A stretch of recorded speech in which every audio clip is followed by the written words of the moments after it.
Welcome back to Youth Alert program. In this unit, we're going to talk about some of the basic questions about violence. First question is, who does violence? Is it terrorists? Is it the military?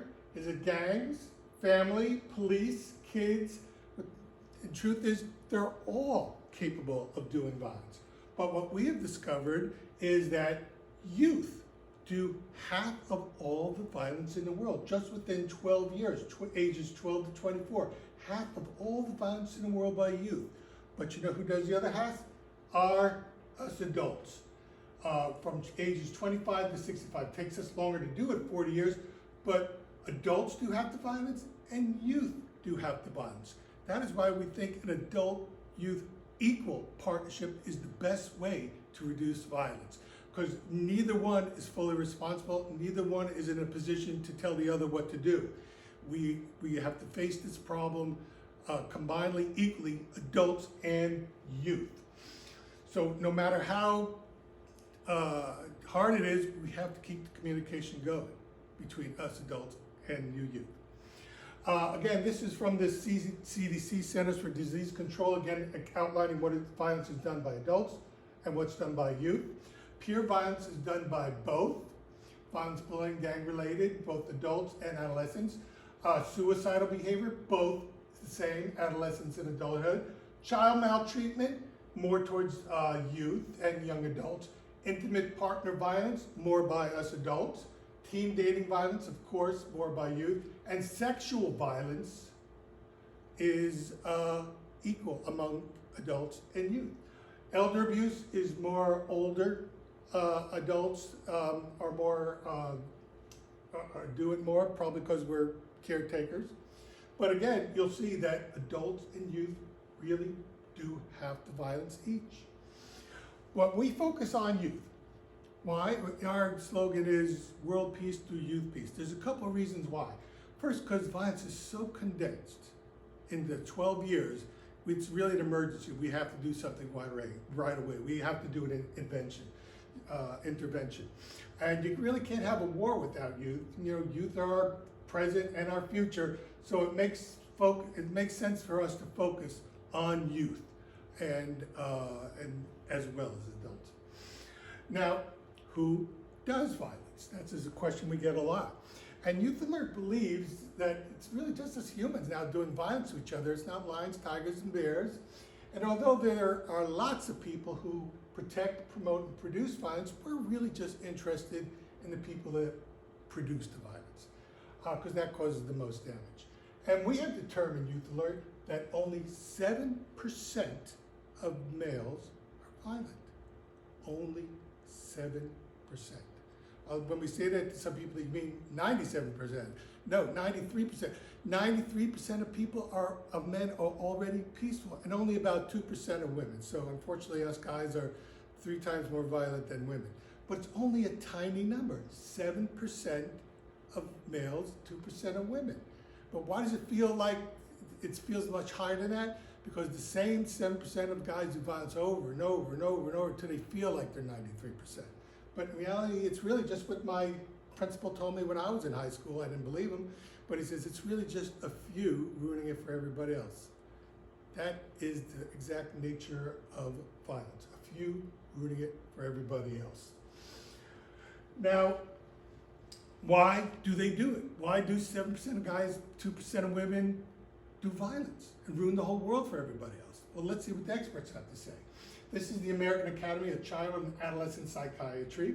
And they say there's a complex interaction, a combination of factors leads to an increased risk, and those with several risk factors show that the following behavior should be carefully evaluated. In other words, why the experts say there is violence is we don't know. We don't know why people do violence. We don't know who the next person is going to be to do violence. It could be you, me, it could be someone else. Just because you did it before doesn't mean you're guilty of doing it again. And that is the problem. Violent people could be any place, anywhere, any place, and they could do it anytime. They don't have a V on their forehead where they stick out. And it's problematic to say that you think you know who's going to do next violence. So there is no one single cause or one single demographic to people who do violence. That's why we have to talk to everybody. we have to send our peaceful mission message to everybody. We can't, the one person we ignore and don't talk to could be the person that we need to save the world in the future. So again, we don't know why people do violence. You know, we know why they say they do violence, because of countries, some do it because of religion, they do violence because of money, power, for attention, negative attention. Believe me, that's not the kind of attention you want. Some do violence for their friends and respect, and you know, again, real friends don't worship violence. But we think these are all cover-ups. That people could come up with A to Z reasons why they do violence, but it's all smoke screen. It's just an onion that to be peeled, and when you get to the core, we think, Youth Alert, that people do violence to feel good, better, or best. That is what we hear when we talk to someone. They were unhappy for some reason, and violence was their excuse to feel good about themselves, to feel better, they were so depressed, or just to feel good. They enjoy it.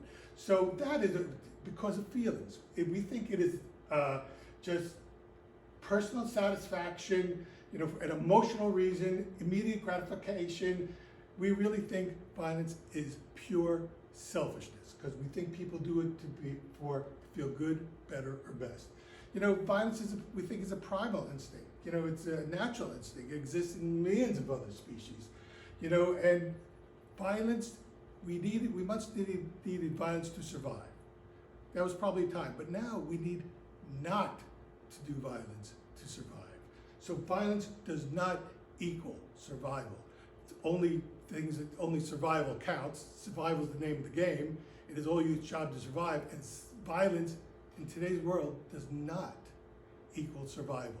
And quite the opposite. Violence is self-destruction. Now, who are the victims? Who are the victims of the 7% of guys and 2% of women ruining the whole world? Children. Children are 2 out of 3 victims of violence in the world. It's hard to believe, but it's true. The most innocent and unprotected children are 2 out of 3 victims of violence, bullying, and abuse.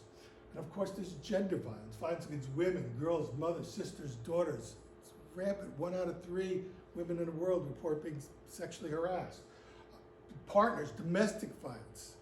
1 out of 3 partners also experience domestic violence. And now there's violence against sexual orientation, gender, identity.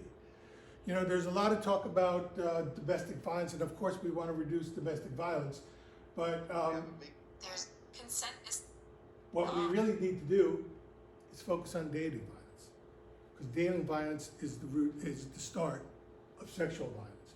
You know, we really cannot hit this hard enough, especially talking to youth. You know, what kids sometimes don't know what dating violence is.